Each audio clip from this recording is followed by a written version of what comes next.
Build your church, build your church, build it from the ground up.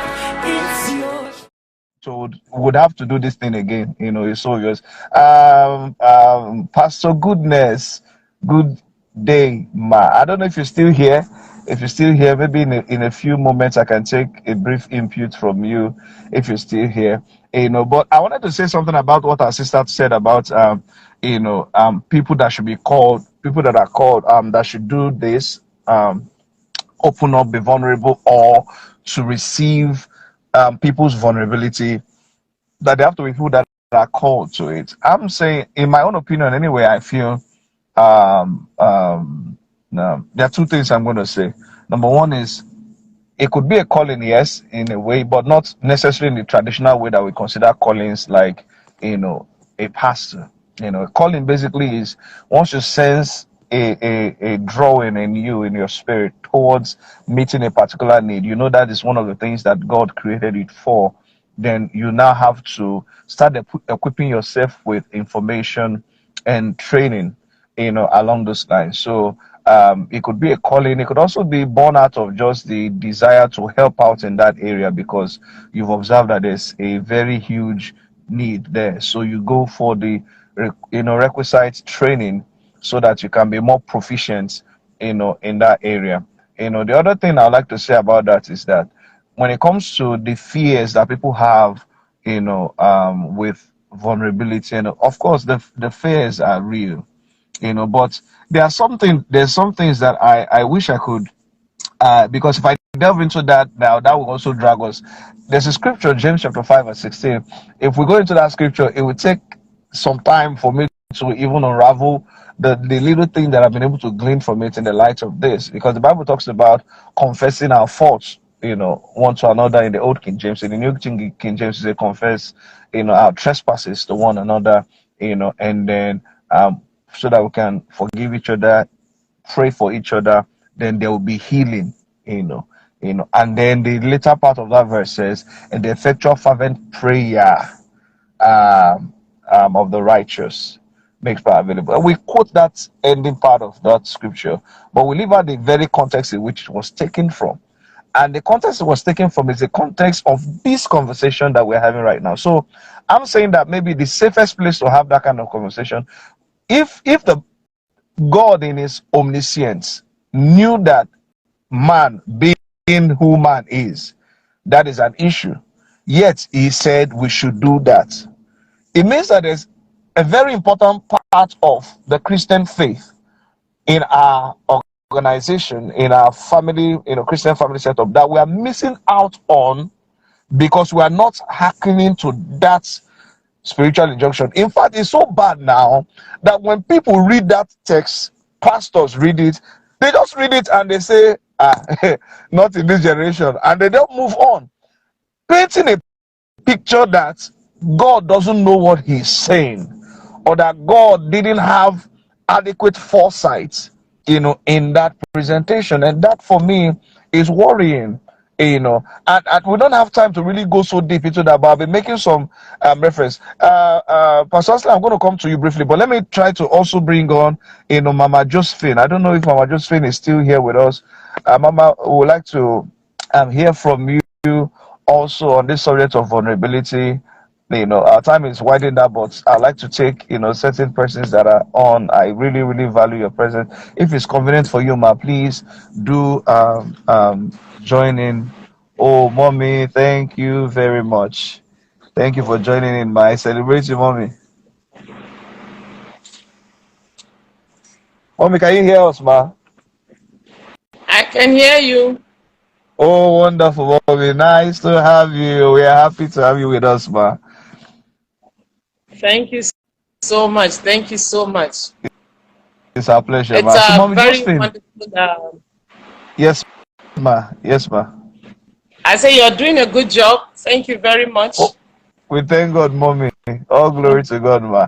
God bless you, sir. Mommy, yes, ma. You've been in the church for so many years. You are at this point, leading a church. You've been in God's service for many years, and these conversations we are having. I'm happy to have you because though everybody that has come on the conversation are married, but they are of different age. We've had someone maybe closer, in the 40s. We've had, some other younger, and it's good to also have you here with us.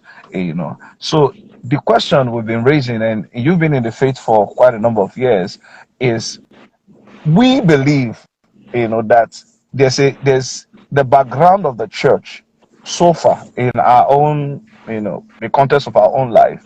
Um, there wasn't enough, or there has not been enough openness in certain areas, having certain conversations, and one of them is the key area of sex. Sexuality, and we're not saying being frivolous with that information. We know sex is sacred, but even within the context of marriage, premarital preparation, even within marriage, in the light of all that is happening and that is, exponentially increasing, what is your own take on how open the church has been in conversation, discussing these key things, and how much more open we need to be if we are going to be able to meet up with the very obvious challenges that we have, in that context. Yeah, thank you very much, and thank you, Pastor Anselm, and the rest that have been talking. God bless you. I was following and listening, and it's been really, well, I say, very, very encouraging to hear us speaking, particularly on topics that seem sacred on our pulpits. Unfortunately, as sacred as we think it is, our God and our Maker have decided to make it something that is not as sacred as we want to make it look. He talks about it. He discussed it. If you read Songs of Solomon, and the way, the scripture talks about sex, romance, and the rest of them, some of us, who are spiritual, we want to, flip that. We want to remove that book. If we have it, we want to remove that page. No, we don't want I've to actually heard discuss people it. say, Mommy, I've heard people say that book is just somebody's mind, is a personal opinion, it's not divine. Which is It's unfortunate. really sad and unfortunate, because God, who has made us, has decided to make sex to be something that should be pleasurable, something that should be enjoyed, something that should be discussed, something that he himself, in the way he described it, you will know that he knows what it is. When I read through Songs of Solomon and I see the way he described, sex, he described how the tower is, how the leaves are, how, all those things. And I wonder why we find it difficult to talk about these things on the pulpit. By the grace of God, I happen to be called into this particular ministry of touching lives and touching homes.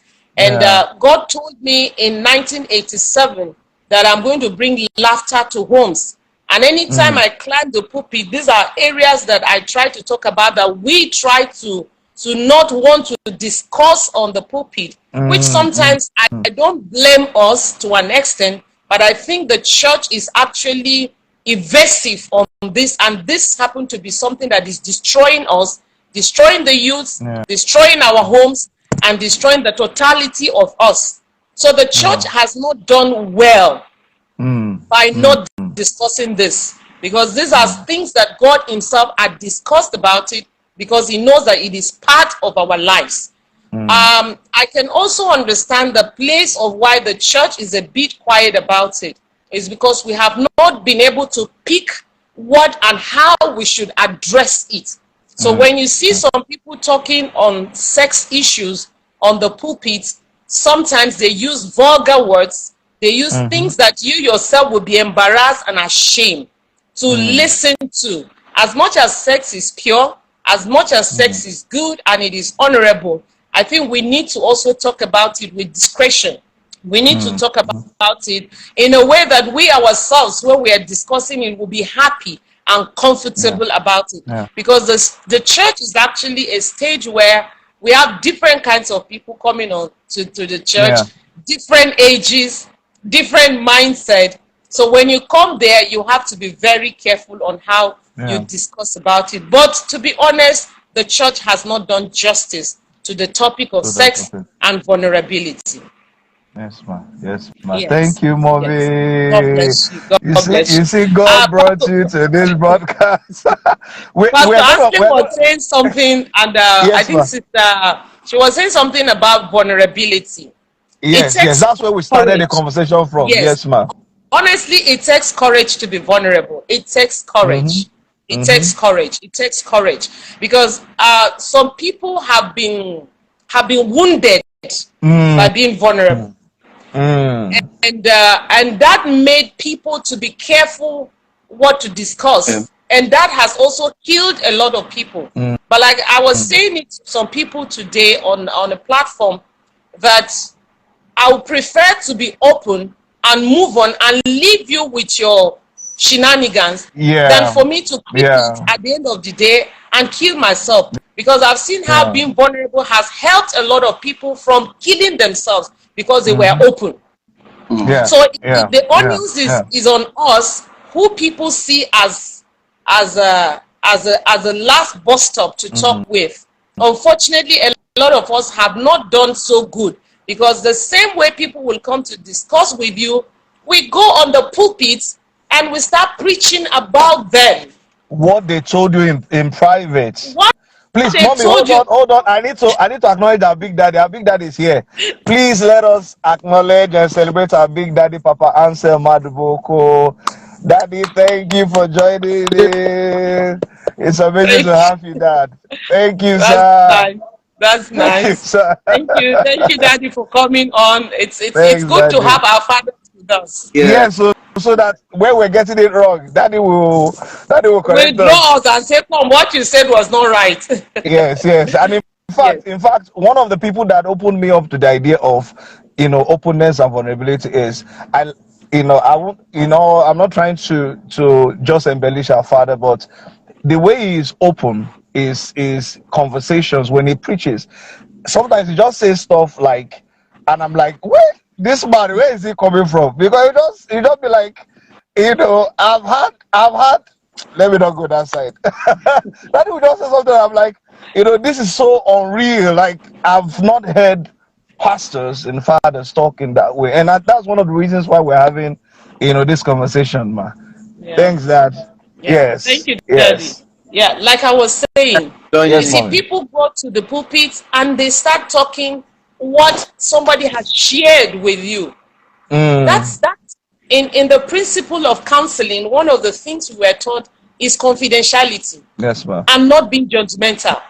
So Yes, when ma. you lack that, you make the next person not to be willing to come out to tell you. Mm, I mean, every mhm. one of us have our faults, we have our times of Yes, weakness, ma. and that's what makes us human anyway. So you when you come to a program where maybe you're talking to youth, I remember our Pastor Ansley said something. He You said said something he about wake that, up yeah. in the morning and he said You, you, there's you this urge. your It's it, yeah. it's the truth. I went for a meeting and I was asking the youth there, young boys, and I said, "Is there any one of you here, born again?" In fact, it was a solemn assembly, and I Yeah, had to talk on issues on sex. yeah. So, and I asked them, I said, "Is there any one of you here who has never had an urge?" And I saw how they were very uncomfortable. With the But subject. yes, but as I went on, I told them that if you are here, I will want to beg you to go for a medical checkup. It Mm-hmm. shows you're not normal. Mm-hmm. It shows that you're not feeling fine, Mm-hmm. because it's a natural thing that God has put in you.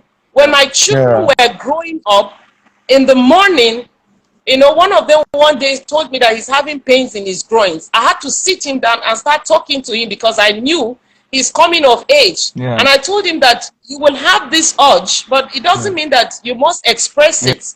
It's just like Yeah. you're Yeah. hungry and Yeah. you see food in the dustbin. It doesn't mean that the food is meant for you, even if it's not in the dustbin, even if you go to the eatery to eat. What Yeah. you have not paid, you can't take it. So that you're Yeah. not Yeah. even having Yeah. this feeling at this age, I will ask you, But thank God you came to ask me, because it's something that must come. It's something that you must feel. When I lost my husband some years back, that's the first time. Thank God Yeah. I've gone through some experience in life. And a man of God told me something. He said, Josephine, any day you feel like having sex, go into the room and lift up your hands and begin to thank God that you still have feelings. I was really wow, because these are people that I was seeing as they don't talk about these things. But for him to be this open to me tells me that this is a natural thing. But that it comes doesn't mean that I must feel it. So when you go to a program and you start asking people, or you start brandishing how you have stayed pure, you make them feel intimidated. You make them feel that they are not okay. You make them feel that they have fallen by simply having the urge. But the urge is not the making, because the urge is a natural thing to make you know that you're fine. But that you're fine does not mean that you must do it. And even if you do it, it doesn't mean that is the end of the world. It means simply that you should not stop and move on. Yes, ma'am. You see, but Yes, these ma'am. are things we don't want to preach in the church, which I understand sometimes we don't want to say it so that we don't encourage people to do that. But I think there is a way we can do that to make people feel that they are human. And that's where I'm always coming, that we are human. We should know that it's possible you can fall, but it is not good for you to remain there, because you are not meant to remain there. Yes, So ma'am. pick it up and move on, and don't indulge in it. Yes, But to make you feel that you can't go there, it's really not healthy for the mind. It's not healthy for growth. It's not healthy for people to be vulnerable and tell us that this is what I am going through and I need help. Yes, ma'am. Yes, Thank you, ma'am. sir. Amazing. Yes. Amazing. Thank you very much, ma'am. You're welcome. Amazing. Mommy Josephine, that was amazing. That God was bless you. amazing. Please still stay with us. Pastor Sam, I know you have a program. Are you still within time?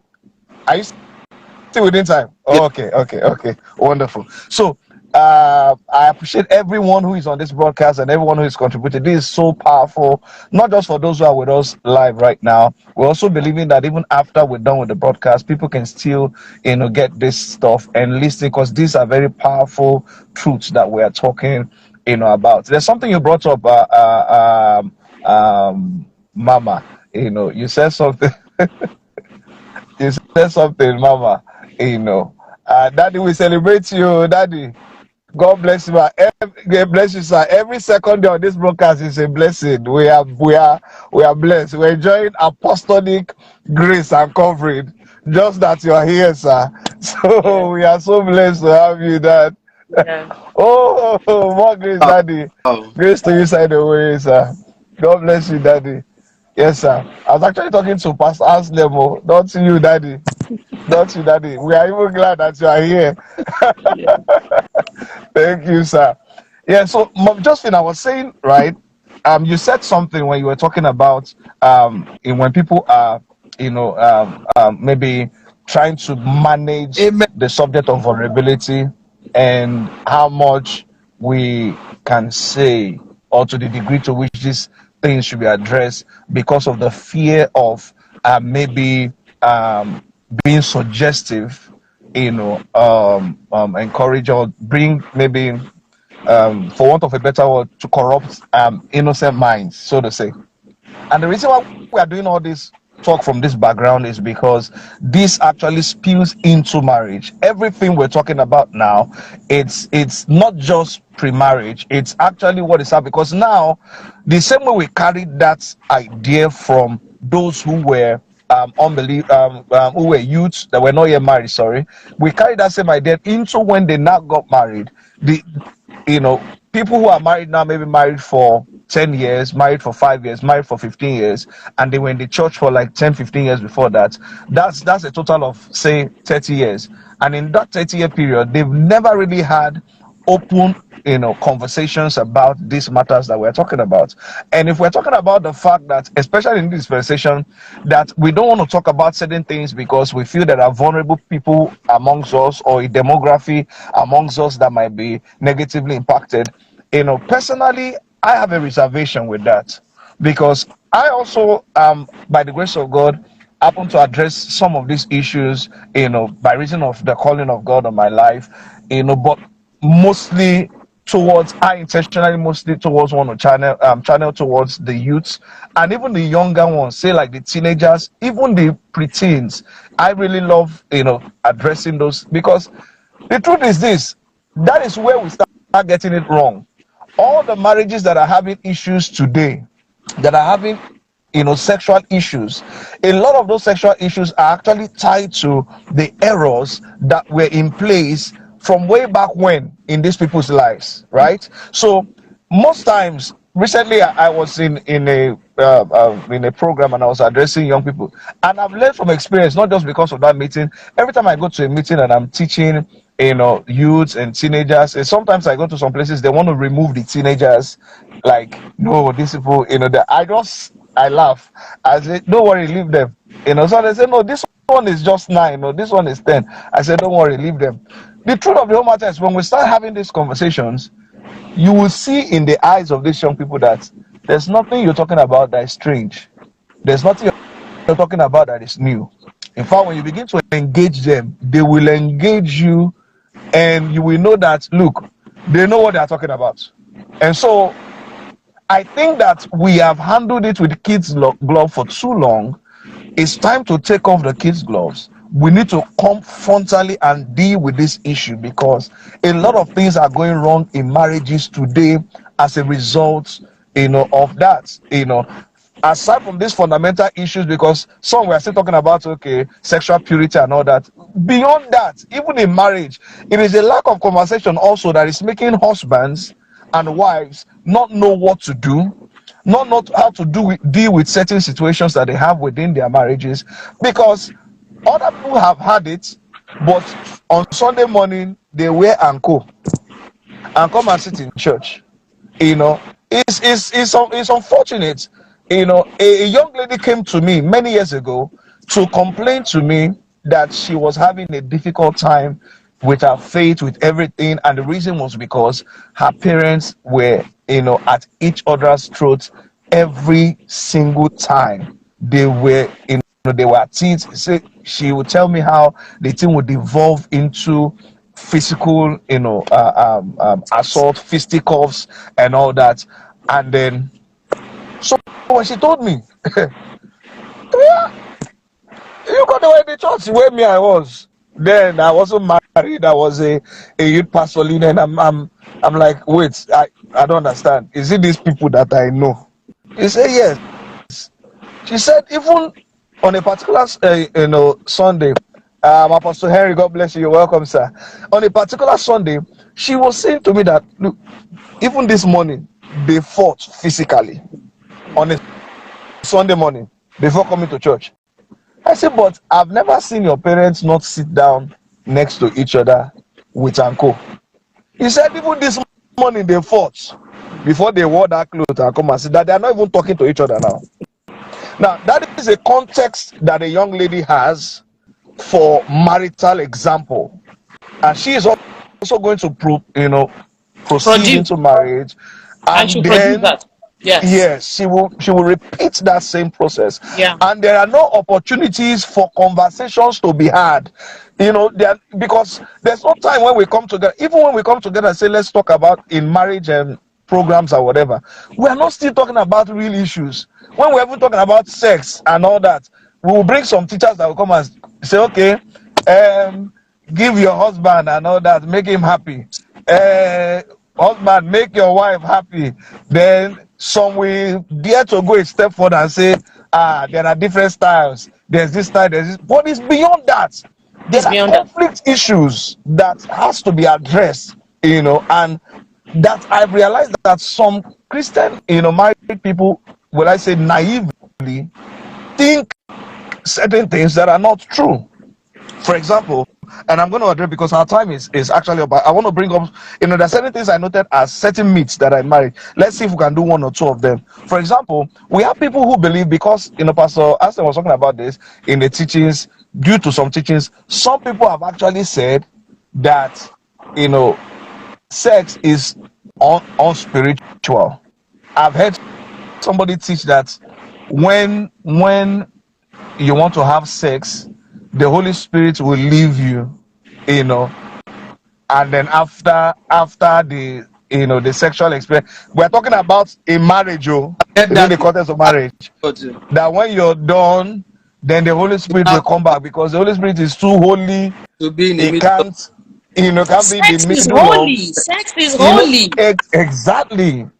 But the unfortunate thing, this is part of the naivety that we are talking about. There are a lot of Christian women who do not know this. They are in church. They are leaders in church. They grew up in church. But because the church never actually dealt with these topics, and even the way the church treats the matter, we even make them believe such a person that, oh, well, the way they've been doing this sex thing in church, it obviously is true. It must be too holy for God to want to have anything to do, with it. So those are some of the very gross misconceptions that are, a real big issue, for us within the body of Christ. Now, there's something I want you to speak on, Ma. And this is it. It's still one of the things I've seen whereby Christian couples don't believe that their partners, their husbands or wives who are Christians, that they cannot be sexually attracted to somebody else. So let's talk about that, man. That's interesting. Can a Christian, because I noticed some of them now, yeah, can a Christian husband or wife be sexually attracted to somebody else? Thank you very much. We're talking about the question is not should they. That's what I want to say. Can they? Thank God you used English well. This is beautiful, and you caged me because I'm an advocate of being vulnerable. So it's like I have to speak on this now. Okay. Now, I was going to call your attention to, are we talking about should, or are we talking about can? No. So if we're using the word can, oh yes, oh very, very yes, it is possible, and it has happened. It has happened to me. Oh yes, it has happened to me. It has happened to me. See, let's be honest with ourselves. I want us to be sincere to ourselves. When you say should, we're looking about, it's not supposed to be as a Christian. As your mind grows and all that, you're not supposed to be thinking of somebody. You're not supposed to be thinking of another person sexually. But you can, because it happens.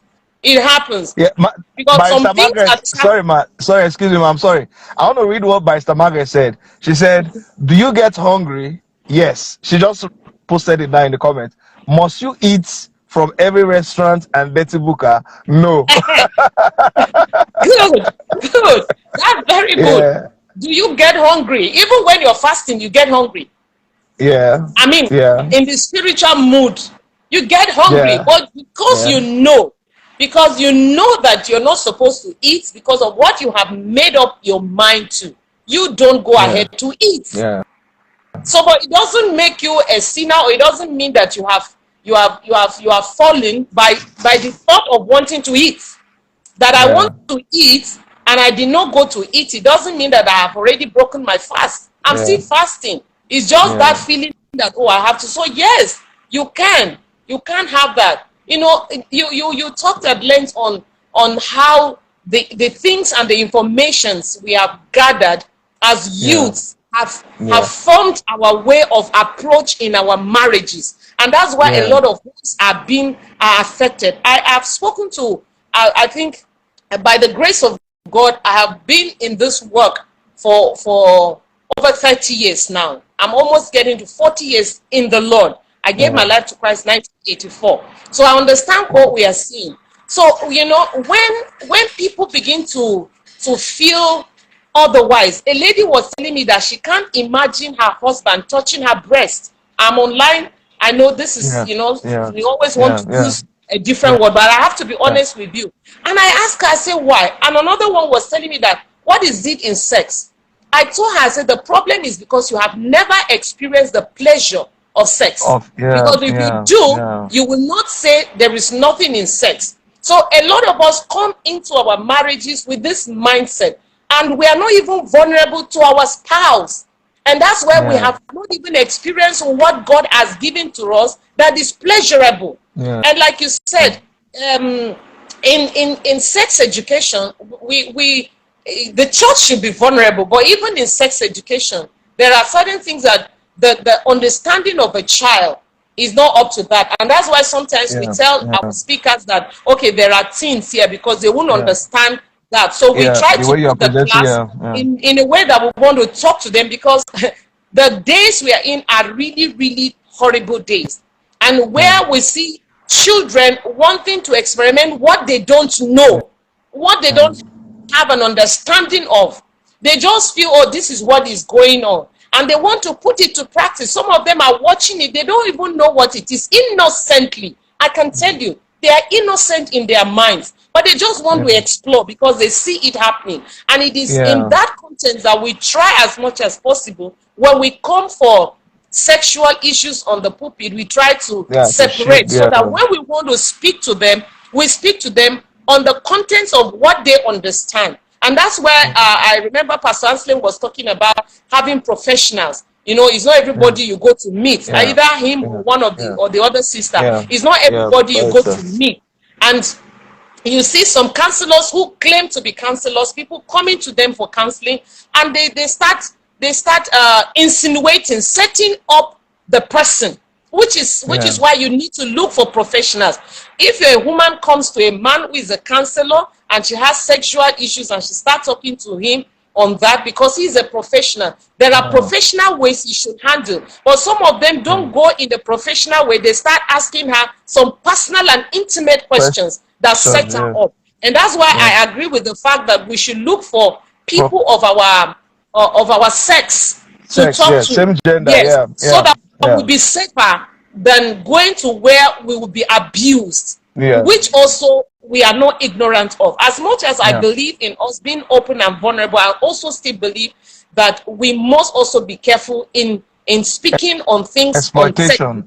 Yes. Because we could be exploited, and the children too, we want to go and experiment on what they don't know. I don't want us to believe that all of them know everything, because there's a level of knowledge that they don't have that we have. So for a woman to say that she has not seen a man, and it doesn't mean that you're already thinking that you're sleeping with him, but you will just appreciate him. There are certain things that you will do that can trigger, not because you want to. I love perfumes. And when you wear good perfumes and pass a good perfume, I'm a good perfume person. You know, it's there's some signals it sends to me. You know, it's a natural because I like the smell. You know, so I could just start, oh wow, you know. But of course, with what is in you, and that's where the Spirit of God is there to check us. That's why the Spirit of God is there. I met a pastor, then he was not married. And he said something to me, and immediately I told him he's a prophet, you know. And he said that it is a sin for the wife to be on top of the husband. I was, excuse me, sir, I forgot that prophet part, you know. And I had to tell him, I said, sir, I'm sorry to tell you, in this part you are very wrong. As in very, very wrong. As in you are even ungodly in saying that, because it is unfair for you to speak that. How can you start saying that a woman should not be on top of the man because she's usurping authority? Is sex usurping authority? I mean, and these are people who preach out. So they have their congregation, they have their people. But we must start, like you started saying. You said when you kept on saying, we must start talking about this. And God had to ask you, who is the one to start talking? Now, this is the only way we can start saying it. When you start, if you want to silence the bad message, you have to start taking the good message. If you don't bring out the good message, then the bad message will continue to produce itself. So the only way we can help to bring the good message, the good understanding of sex, the purity of sex, the sweetness of sex, is to speak it right. And by doing that, we'll be able to silence the wrong part, and people will have understanding on what it is. Of course, it's what they have been taught, is what they have been seeing, is what they have been exposed to, that they bring into their marriages. And that's why you see people in marriage, they are living as lie down and let me do the thing and go, because they have not understood that marriage is sex is much more than that. Sex is relationship. Sex is fun. Sex is game. But when there is Yeah. no gain in it, it makes it dull, and it Yeah. makes your spouse not to want to. And that's why when they come on the pulpit, they only start telling you, hey, styles. And it's not about styles. You Yeah. can do one style and still be fulfilled in sex. So forget the Yeah. style and the rest of them. The style is just for fun. It's just to make joke and all that. But the real act of it is Yeah. that we have missed out in understanding the purity and the uniqueness of sex in our marriages. And what you're doing now, oh, God bless you, sir. Amazing. It is going out, and a lot of messages will go out, and that's how people will begin to get enlightened and better off, and their marriages will begin to get sweeter and good.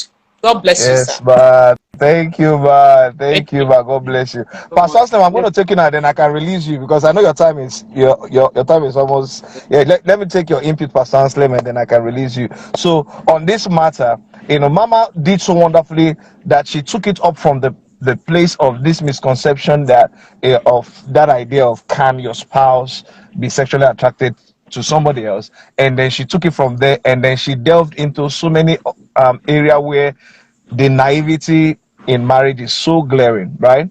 So I also like you to come from that point of, because there are actually people who believe, Christians, who believe that their spouse, in fact, and I'm not even talking about the second person, even the person self believe that I shouldn't be and I can't be sexually attracted to somebody else. And for me, I feel there's a problem because if you feel that you cannot, and then you suddenly discover yourself That's where problem feeling comes. that way, you now begin to think that You are ah, It's a backsliding. demon. I've already fallen. Or there's a demon. There's no point. What is that? Means something is wrong, and it is that state that we even further drag you down that slippery slope. So, Pastor Austin, what do you have to say about that? So, Galatians, just not to sound too No, biblical. go ahead, go ahead, go ahead. So, but Galatians 5:17 says something very striking that just caught my attention this week. Yeah. It says, "Walk in the Spirit, and you shall not fulfill the lust of the flesh." The loss of Now, the flesh. not say that you will not have desires of the flesh. Say you will But you not, won't Say fulfill. fulfill. Mm, right? Because mm. previously when we read that thing, what it sends to the edge is if you You walk will in the Spirit, not, you you will will not not even have. have desires of the flesh. But it says no. That what walking in the Spirit does for you is it helps you not to fulfill the lust of the You flesh. won't Now, execute. yeah, so there won't be any need to tell me that I won't fulfill something if I'm not tempted by that thing in the first place. Mm-hmm. Mm-hmm. So, like you said, I know of a brother who it was while we were having this conversation, I put two and two together, and I remembered we had a conversation one day, and he was telling me that he was to a large extent he was very loose with ladies and all of that. Yeah.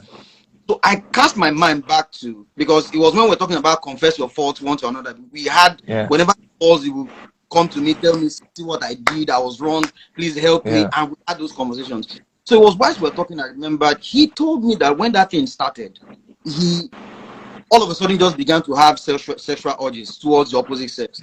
So he couldn't control it. He couldn't talk to his parents about it. So he said one of the days he held his private part and held a knife and told God, God, I will cut this thing if I continue feeling this way. You know,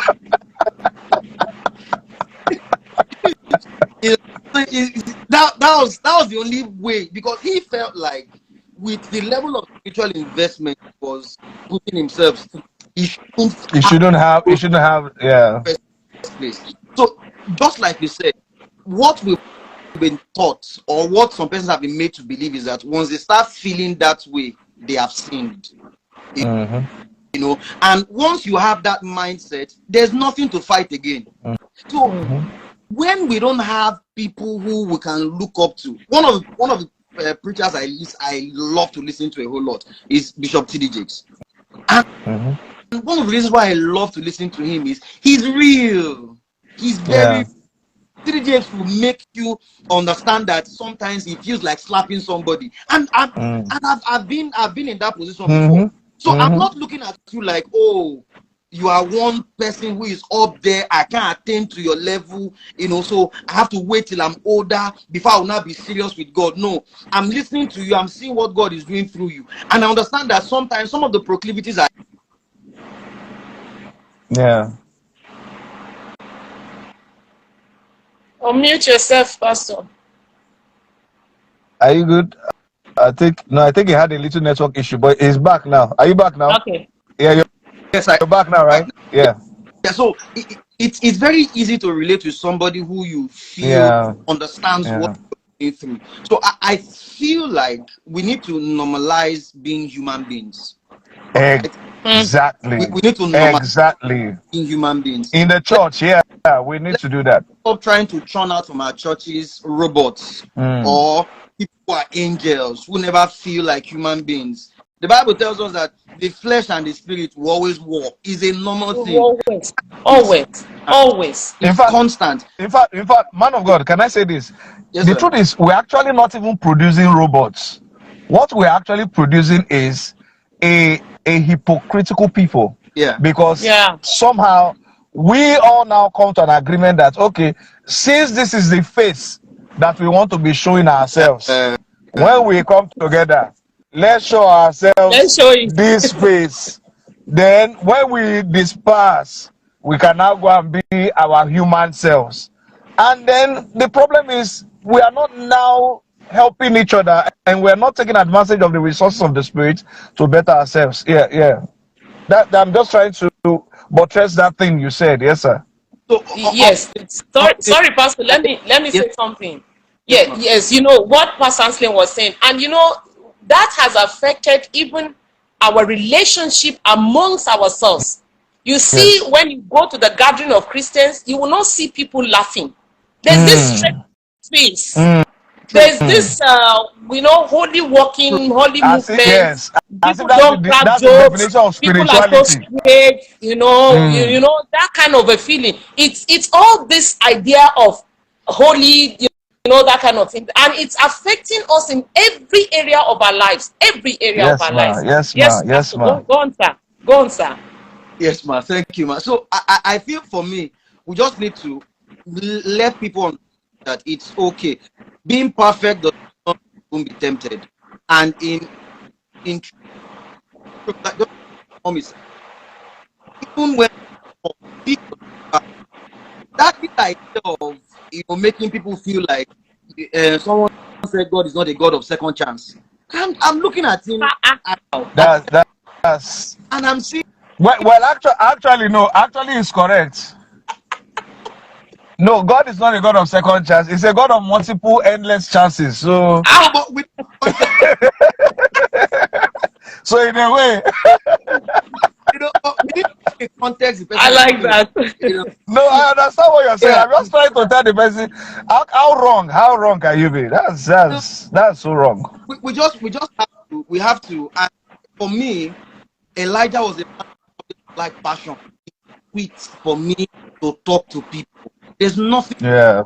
We are creating hypocrites. Someone had an issue, a sexual related issue, and ran to me to talk to me. So while we told me, say he has not been able to pray for days. He has not been able to pray, because having this temptation is so high on him. So I asked him. I said, "You can run to me, but you can't run to God. It's a problem." Because we've been told that God does not accept struggling. Pastor Slim, please just continue. Give me 1 minute. There's something real pressing I need to handle outside. All right. Just continue. All right. So we've been told that God does not accept struggling people. So we want people to get it all right first before they come to God eventually. So it's a fundamental problem, and until we can't solve a problem if we are not admitting that there's an issue on ground. What we're finding out right now are a bunch of Christians who are, just like Pastor Jonah said, who are hypocrites. People bind something they should be able to guide themselves out of. Somebody's sexual desires, and the only way he feels to deal with it. I'm all for prayers, I'm all for fasting, and by the grace of God I do all that. But that's not the only way to come out of it, because there are persons who have had these issues and they thought just pray alone will solve it. And they prayed and they didn't come out of it eventually. And they get frustrated. So the next thing they now learn to do is just give themselves to the problem, because at the end of the day, if they feel like they can't overcome it, there's no need to fight. There's no need fighting something if I feel like I can't overcome it. So for me, this is where the issue is. We have to normalize being human beings. We have to be able to teach people that being spiritual does not mean you will not turn to your flesh. You have spirit, you have soul, and you have the body. It is folly to think that the only drive an individual will have is just the spiritual drive. God made you. You have your spirit, you have your soul, and you have your body. And each of these components have their own appetites. So let's make people understand that even though we are spiritual and we are Christians, and this is what you should tend to. But on some days, you have certain desires, certain proclivities that would be contrary to what is right. And this is how to guide yourself out of it. But people are teaching them to live in denial, because what living in denial eventually does is that it makes them go deeper in the problem, because they felt this way. It means I've done it. So there's no need to fight. That's what the truth is, if we don't start having conversations about vulnerability and these tendencies, we are not going to be able to have conversations about how to deal with them. Yes, sir. Because we've not even gotten to that part. Sir. We are even just talking about, let's be open about the tendencies before we can even start talking about how to even go about dealing with them. And I think that's a conversation, very, very important conversation, that we need to have. I need to do this last. There's the last one that I'm going to do. Just one last issue that we're going to do because of time, right? Let's try and wrap it up in the next 5 minutes. The last thing I want to just say on this matter also, right? Just in conclusion, still on the issue of can your spouse be sexually attracted to somebody else? So the aspect I want to bring up is, Mom just finished, like, you have another device. Mom just your secondary device is on speaker mode. Okay, maybe she'll join us back later. So the thing is this, right? On the question of can your spouse be sexually attracted, and we're talking Christian spouse, can your Christian spouse be sexually attracted to somebody else, which we have established that, well, it should not, but it can. And Mommy Josephine was even so kind to even volunteer to us, that look at our own tendency, which a lot of people also have. And I think it's important that we understand that the fact, because this is one of the key elements of this sexual naivety we're talking about. We're going to have to continue this on some other day, but just to put a cap on all this, we need to understand that you are born again and that you are married does not mean that you are not going to have sexual attractions to, that the possibility is. So because when it happens, a lot of people are actually shocked that it happens. And in the state of shock, like, before they know what is happening, a married man, a married woman, as in fact, the people that are most likely to get shocked by this, if we're being, frank, are usually the wives, right? Because most times the society paints a picture like it's the wife that has to be strong, it's the wife that has to be sexually, whatever. Especially in Africa, here they say, oh, the man, men will be men. And then when the woman now suddenly finds herself in a place where she, sometimes even not knowing before then that she could be that vulnerable, she discovers how vulnerable she could be to other persons sexually. Sometimes they are so taken in shock, and they don't have anybody to talk to about it. Oftentimes they are afraid to bring it up as a conversation with their husbands. They don't have a society as it's supposed to be. Like the Bible was proposing that the older women should mentor the younger women, teaching them how to be wives, which, if that system was working well, that young wife could, reach out to the older, woman and be like, mommy, look at it. And with the confidence of knowing that, okay, whatever myself and this mommy discusses is going to stay, between us. There's not going to be, another a third party hearing it about, and all that. So they are not able to have a conversation with anybody and all that.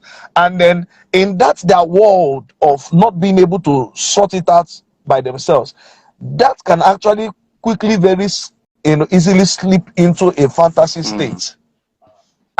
And that fantasy state, especially when you're in a marriage that somehow, has some issues, there are some lapses or some, feelings or whatever, or maybe there's a dryness or there's no excitement. You know what I'm saying? And then before you know, you find yourself. So it's important that we know, both as men, you're a pastor, you're a bishop, you're a most right, reverend, you're an apostle, whatever you are spiritually, your spiritual stature does not, exterminate that human side of you. And that's why I love so-called men of God, great men of God, and they are great men of God, but they didn't realize that as much as they were great men of God, they were also men. And sometimes they put themselves in that vulnerable situation. Just like our sister that was talking earlier on, of somebody, when you're a single pastor, with all due respect to that pastor, I appreciate what he was trying to do. Yes, sir. But if you're a single pastor, you're being vulnerable with a single sister, you get it. Vulnerability oftentimes will draw you into certain wells that you are not planning to get into. So those are some of the things that we need to mind. The last thing I said I wanted to bring up is this. It is that you now, as a spouse, now we're talking about the particular person taking note of it. You need to acknowledge that it is a possibility for your spouse, your husband, and this one is most times, this now falls on the men. Most times, maybe the wives tend to feel like most husbands are not sexually marketable after they are married, except in cases where maybe your husband is really good looking, outstandingly good looking. Most women, and especially Christian wives, tend to feel that no woman out there will be sexually attracted to their husband, and not to the point of even trying to maybe do something about it. And then there are some Christian men also who believe that my wife cannot be sexually attracted to anybody. After all, she's a worker in church, she's committed, she speaks in tongues. This my Meanwhile, just like Mommy Josephine is saying here, attraction is not only about looks. Attraction can be, Mom Josephine talks about, nice fragrances. Sometimes it's the dress, the dress appeal. Yeah. Sometimes it's the intellect. Yeah. Yeah, it's the intellect. Sometimes even the spirituality can be sexual attraction. True. Just the way the person vibrates into, this is the guy I should have married. And then so everybody needs to know, that this thing is a possibility, and it is very, very, very naive of you to think that your spouse does not have, like I used to say to my wife, customers, that your spouse, your wife, or your husband cannot have customers, that she cannot be attracted to anybody, and nobody can be attracted to her.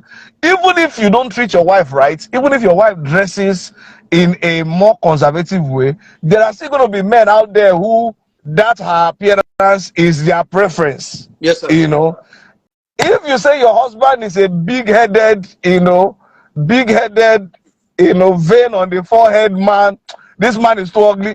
There's somebody out there who is looking for somebody who exudes that image of strength and ruggedity. I've heard of men that are sexually attracted to pregnant women, like heavily. Exactly. So I think this is where we'll kind of bring it to a close.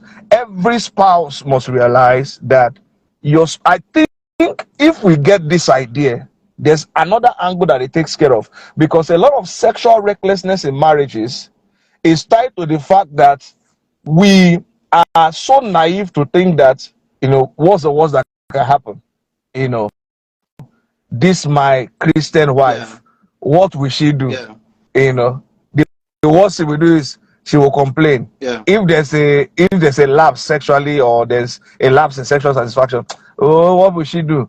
And the wife is like, And I've noticed that the more Christian, quotes and unquotes, the more Christian the spouses are, the more usually there's a tendency to be reckless sexually, to be naive, to have all these silly ideas. There are many of them. I wish maybe in the subsequent, conversation, we're going to bring up some of those things, some very silly things that people think, but it's not true. Miss. And it's high time that the church needs to start coming out to say to people, this is not true. The pastor's ears are filled. The church committee, the marriage committee, the conflict resolution committee in the church, there are so many stuff happening. This is why many Christian homes are getting divorced. There's so much divorce in the homes. There's so much, because we are so naive to think, that, oh, what can happen? This person doesn't know this. This person, by Samaga said there's a pastor's wife who was involved with an alpha. There's a lot of crazy things happening out there. Unfortunately, she's the one thinking of pastor's wife and alpha. You are the one that has the alpha tag. In the equation, there's no pastor's wife or alpha. It's just is thinking of, not alpha. Yes. You are the one that. The reason why you're thinking alpha is because you're like alpha. No. Yeah. Something must have happened that made her attracted to the man. Yeah, of the course, man. She's not interested in his religion. She's not going to denounce Christ because of that. Yeah. The man. The man. All right. Finally, in conclusion, please, we would like to appeal. I think this probably going to be the final point. We're going to just appeal, put an appeal across, like a conclusion of all that has been said, that we can all begin to work on, you understand? And then we're going to have this conversation again. We're going to put out information as to the next time. This is a very important conversation. We need to keep having them, so that people can, continue to correct within the church, so that we can help ourselves. So much is going wrong. We need to help ourselves for or with. So, Pastor Aslam, before you leave, can you please a final word to all to the church, generally speaking, to the believers, the Christian married couples, whichever group your heart goes to, just leave a final word for them. Yes, sir. Thank you so much for this. It's been a blessing. I just want to say, just like I shared Galatians 5:17, walking in the Spirit does not ostracize you from feeling like a human being. Eating does not cancel sexuality. Yes. It doesn't do that.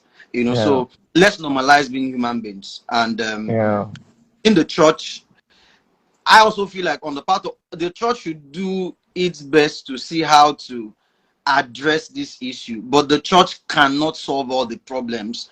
So Christians also should begin to see the need to, first and foremost, we might say we don't have so much Christians who are in those sectors. We can have Christians who begin to take like faith. There's nothing wrong with you if this is a drive that God is giving you. Go for it. Professional training. Even if God calls you into something, you have to train for it also. Now go out for materials, listen to people. This is something. This is somewhere that I feel like believers need to start filling in, because if we outsource everything to people who are secular, I mean, I've heard of people who go to gym and from doing happens. We've outsourced everything now to people in the world. So people who feel like they have this thing in them, as much as you can, begin to go out for trainings, take professional courses in that regard. Christians also should stop seeing their pastors as all-knowing. Everything know it all. Is pastor. Sexual issue is pastor. The pastor, at the end of the day, his primary responsibility is to teach you the word of God. And just in case the issue you are going through, the word of God sorts it, is fine. But he likely won't have all the knowledge in the world. So outsource knowledge, read books. There's not, the only thing you should read is not the Bible. And I was speaking to someone who was reading a somebody who was talking about that the only thing he reads is the Bible. I told him, I said, that's a pastor. He's safe. If he decides he wants to read only the Bible, he's fine. Yeah. Because Yeah. That's his primary. Yeah. Yes, but you as a human being, you know, you are in the legal sector, you are in the business sector. You can't do that. That should be your focus. Yeah. So first for me is let's normalize being human beings. Number two is let's have believers who are rising up in these sectors to fill up the void that believers are in need of. Then thirdly is those of us who are also on the receiving end, outsource, look for professionals outside, read materials, expose yourself, all right, to professional counseling. There's nothing wrong with you doing that. And lastly, let's normalize being human beings. We speak in the past, we prophesy, but you're also a human being. Spirit, soul, body. It will be folly for us to assume that we'll just have just the inclinations of the spirit. Those other aspects would come up. But what walking in the spirit will help you do is that it will help you curb those desires, and you, just like Paul, all things, you know, you won't be a servant or a slave to every appetite that comes to you. Let's normalize being human beings. And when we come to the point where we have to talk to people, let's talk to them from a standpoint of the high priest, who is also who is not strange to the feelings of their infirmity. Because sometimes some of the reasons why people just, you know, draw back from talking to believers in truth is by the time they share, you make them feel like they are the worst sinners. You know, by the time you're counseling them, you're making them feel like, you know, this thing you are going through, I've never had it before. Even if you've never had it, my principle in life is, even if you're stronger than people, don't rub it in their face. All right? But don't rub it in their face. Keep it to yourself. But when you come to talk to people, talk to them like a human being. Talk to them like you understand what it means to be in their place. And just in case you don't have all the answers, please direct them to somebody who you feel will. At the end of the day, it's not about you being the answer to all the problem. The most important person in that ingredient is the person who is seeking. Is the person seeking the help? Because sometimes we want to be the person that help this person. No, if he comes to you and you feel like, I'll close with this. Someone reached out to me. We went to the same school. She got married, you know, years ago, way before I got married. And she told me, she was like 5 years or so in marriage. She told me that she doesn't know how to talk about this. So I said, what's the problem? She told me that she's married, that 2 weeks after the marriage, herself and her husband had not had sex. 3 months into the marriage, herself and that if she wears something sultry, you know, begins to make to the husband will look at her and like, what is wrong with you? Why are you doing like the people of the world? You know, why are you doing like people of the world? Should this be the only thing you're concerned about? And she reached out to me. I immediately sent her to a woman who is a marriage counselor. Immediately. Because at the end of the day, it is what works, not who does it. Thank you. Thank you so very much. Thank you, Pastor Anselm Ikechukwu Okpara. God bless you so very much. I want to especially appreciate all those who have been with us, following us, and those who have joined live in the conversation, and those who have been dropping input.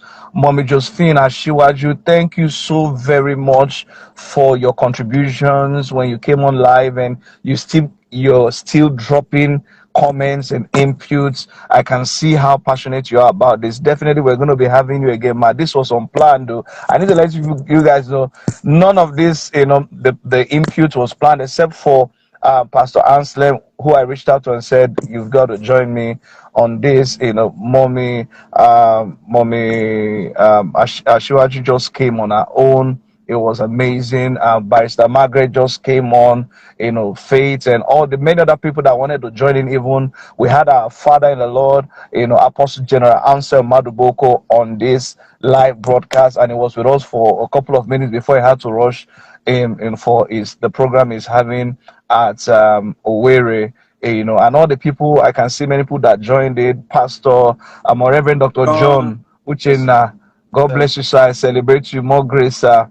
Thank you very much, Sister Jane Eberechukwu. God bless you, Brother Namdi Okoye. So many people joined in the process. Some joined and led, some continued. Pastor Anselm, Minister Judy K was with us live. She was with us live. You, sir, you forgot the No, don't worry, that's the last to mention. The Minister Judy K was with us live. It was amazing. So many other persons I can't quite, so many names, messages have gone on, so marvelous. Charles Freeman, Apostle Jane Maxwell, Apostle Jonah Nobis, so many. Thank you very much, Apostle Henry Elo, Ewuzem Chienre. God bless you, Smith God's time. Thank you for joining. God bless you all. Barrister Mary, Dr. Mary, who joined us. God bless you. Nehemiah Ekpeyong, Apostle, I celebrate you, sir.